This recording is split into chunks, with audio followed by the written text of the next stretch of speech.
चलिए आगे बढ़ते हैं हम लोग। इसी क्रम को आप जो है सभी चैप्टर के बीच वाले चैप्टर को सॉल्व करिएगा।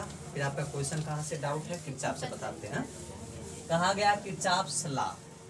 किरचॉफ्स लॉ क्या है, जनरली आपको ये डिफाइन करता है। किरचॉफ से डिपेंडेंट ऐसे बेसिक रूल पे जो है डिपेंड करते हैं। जो ये बताया जाता है कि क्या कहता है कि सपोज कर लीजिए एक जो होता है जिसको संधि नियम बोलते हैं, यानी जंक्शन रूल का नाम देते हैं। एक वोल्टता का नियम होता है, जैसे वोल्टता का नियम बोलते हैं, यानी वोल्टेज लॉ बोलते हैं। तो जनरली बच्चा लोग आप लोग क्या करना है यहाँ पे सपोज करते हैं किरचॉफ से डिपेंडेंट जो है दो बेसिकली कंडीशन होंगे। दो बेसिक कंडीशन में क्या होगा, एक जो है जंक्शन रूल या लॉ बोल सकते हैं, और दूसरा क्या होता है वोल्टेज लॉ या वोल्टेज रूल, यानी ये संधि के नाम से जाना जाता है, संधि का नियम। और द्वितीय कहता है यहाँ पे वोल्टता का नियम। लूप भी कहते हैं ना। हाँ, this is the loop law भी बोलते हैं, लूप कंडीशन। तो जनरली इसमें आपको समझना क्या है, आपको समझना इसमें यह है कि किरचॉफ ने यह बताया कि सपोज करो जंक्शन देयर मीन्स कोई एक ऐसा पोजीशन हो, कोई एक ऐसा पॉइंट हो जहां से करंट जो है आ रही हो, करंट देखिए आ रही है, और यहाँ से एक फिक्स होके जो है अब ये डायरेक्शन किधरों भी निकल जाए, ठीक है। मान लो ये इधर निकल जा रही है, अदरवाइज यही चीजें आपका इधर से आ जा रहा है, यानी ये इधर आए फिर ये यहाँ पे आ गया। तो ये इन तीनों का सम आप जो इसके इक्वल के होगा। हम supposing the I1 I2 and I3, इसमें से कोई भी I1 I2 I3 या I1 I2 I3 ऐसे भी लिख सकते हैं। तो यहाँ पे देखते हैं, और ये I4 है, तो इसको आप डिफाइन करते हैं I1 plus I2 plus I3 is defined at I4। ये जंक्शन रूल हो गया। आप इसको अपने बुक में यूपी बोर्ड वाले जनरली आप ऐसे ही लिखोगे, ठीक है। सीबीएसई वाले भी या इंग्लिश मीडियम वाले भी आप ऐसे लिखेंगे, बट आपका प्योर लैंग्वेज शुद्ध जो साइंस वाली लैंग्वेज होना चाहिए, ठीक है। तो आपके लिए बहुत बेटर कॉन्सेप्ट होगा, ठीक है। तो आप लोग हेडिंग जैसे लगाते हैं जंक्शन लॉ में ये दिखाएंगे किसी एक फिक्स पॉइंट पे, किसी एक फिक्स बिंदु पे सभी ओर से आने वाली धाराओं का योग बीजगणित योग शून्य होता है, ऐसे भी डिफाइन कर लेंगे। बीजगणित योग शून्य होता, that mean all of the current is the equal to the algebraic sum of the algebraic current is equal to, यानी जीरो के बराबर होता है। आप ऐसे भी बोल सकते हैं। सेकेंड आपका क्या बनता है, वोल्टता का वोल्टता में ये बताया जाता है। मैं सपोज करता हूँ कि यहाँ पर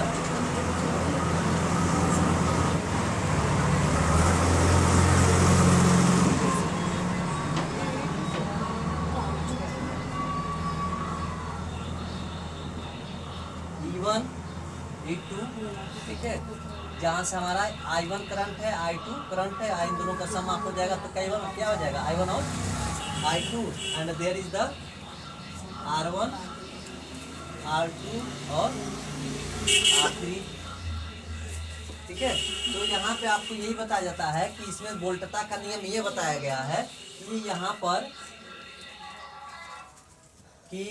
पर आप बैटरी लगा लीजिएगा, ठीक है, की भी लगा लीजिएगा, थोड़ा सा ऐसे बढ़ाकर आप थोड़ा सा और बड़ा बनाइएगा, ठीक है।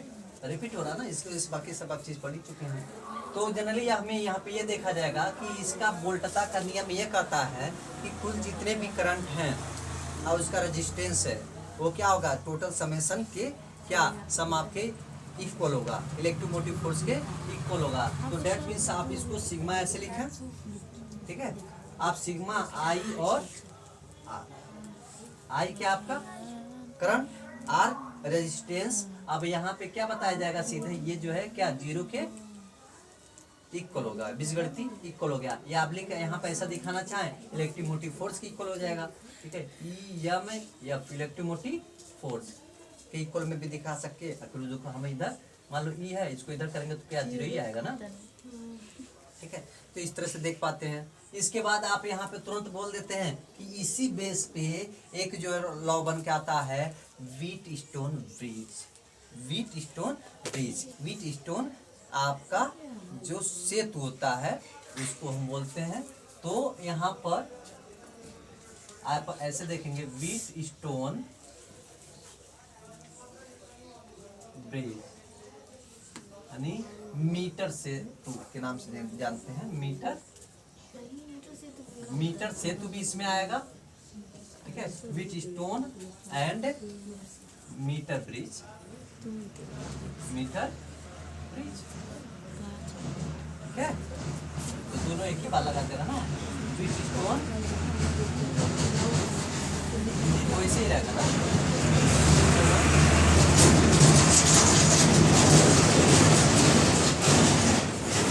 ब्रिज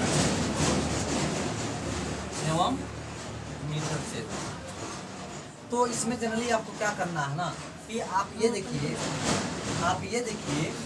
कि हम सपोजिंग हियर द रेजिस्टेंस, यहाँ भी रेजिस्टेंस, ठीक है, और इसको जो है मैनेज कर रहा होता है।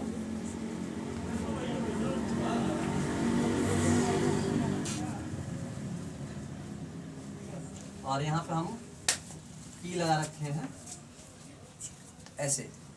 तो यहाँ पे देखते हैं हम लोग क्या है, यहाँ पे हम सपोज करते हैं R1, यहाँ पे R2, R3, R4, ठीक है। यहाँ पे 4 ऐसे रेजिस्टेंस है। तो 4 जैसे रेजिस्टेंस है, तो इन सभी रेजिस्टेंसों में हमें ये सबसे पहले क्लियर किया जाता है कि ऑलवेज हमेशा आप लोग को ये देखना चाहिए कि यहाँ पे यदि हम किरचॉफ्स लॉ अप्लाई करते हैं, कौन सा रूल, किरचॉफ्स लॉ, उधर जाओ, किरचॉफ्स लॉ हम अप्लाई करते हैं, तो आप देखोगे बच्चों कि यहाँ पे जो करंट हमारा I1 और I2 का जो सम ऑफ होगा वो क्या होगा, 0 होगा। और जब सम ऑफ 0 होगा तो ऐसे कंडीशन में आपका जब वोल्टता का रूल अप्लाई कर रहे होते हैं, तो जनरली आप यहाँ से इसका रेजिस्टेंस, इसका रेजिस्टेंस, इसका रेजिस्टेंस, इसका रेजिस्टेंस देख लेते हैं। वो रेशियो में होगा तो रेशियो होने से क्या कर सकते हो, डिवाइड कर सकते हो। और डिवाइड करके यानी फर्स्ट इक्वेशन और सेकंड इक्वेशन इधर का और इधर का जो रेशियो आएगा डिवाइड कर लेते हैं, तो वी गेट द रेजिस्टेंस। जैसे यहाँ पर आपको शॉर्ट में लिख दूँ R1 और R2 ईच, यहाँ पे R3 और R4, ठीक है। ये सीक्वेंस बन जाता है। अदरवाइज इससे यहाँ पे लिख लीजिए, इसको यहाँ ले लीजिए। तो R1 अपान R3 और R2 अपान R4। तो ये क्या है कि ये हमारा विट स्टोन को यहाँ पे शो करता है, ठीक है। अब मीटर से तो यहाँ पे मीटर जो है ब्रिज को बता दिया, मीटर ब्रिज को 1 मीटर लेंथ ले लीजिए, ठीक है। 1 मीटर लेंथ ले लीजिए। यहाँ पे 1 मीटर लेंथ लेने के बाद जो है सीधे जी आपका ये 1 मीटर है, क्या 1 मीटर को कन्वर्ट कर सकते हैं ना। तो हम सपोज करते हैं यहाँ पर यदि इधर का कोई अननोन पार्ट हो, देयर इज द यल, इसका हम लोग क्रिटिकल भी कराते हैं। तो यहाँ पे यल है, तो बाकी का रिमाइंडर कितना होगा, 100 माइनस यल होगा ना, ठीक, 100 माइनस यल होगा। अब फिर टोटली आपका कितना होगा, यल होगा, यहाँ तक का यल होगा। तो यही इन दोनों का रेशियो जो है किन्हीं दो अननोन रेजिस्टेंस के क्या होंगे, इक्वल होते हैं। तो यहाँ पर आप ऐसे सपोज कर लीजिए, ठीक है।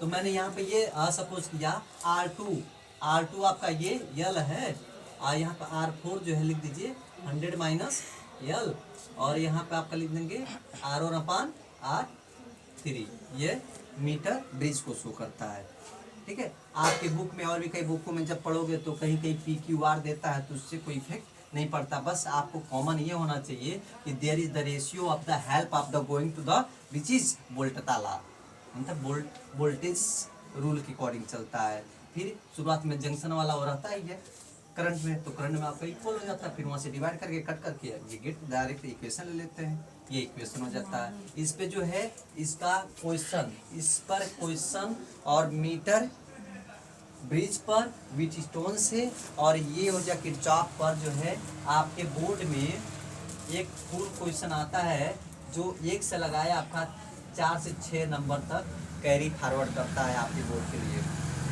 बहुत लॉन्ग क्वेश्चन, यानी नेटवर्क टाइप में होता है, नेटवर्क का प्रॉब्लम क्वेश्चन होते हैं, इसे मतलब जटिल एक तरह से कर सकते हैं, उस टाइप के क्वेश्चन आते रहते हैं। लेकिन बहुत इजी आप सॉल्व कर ले जाएंगे, बस आपको बेसिकली बहुत अच्छे तरीके से आ रहा होना चाहिए। तो every concept is the good and every हर चीज़ जो है परफेक्ट होगा, बट आप अपनी हौसले को बुलंद रखो, आप पढ़ाई दबा के करो, तभी आगे निकल पाओगे। नहीं तो पापा डांटेंगे, बाबा डांटेंगे, भैया भाभी डांटेंगे, सभी लोग डांटेंगे, जिसको ना बोलने का शौर होगा वो डांटेगा। तो इसलिए बेवकूफ़ों, पढ़ाई करो मन से और आगे बढ़ो। So best of luck, thank you.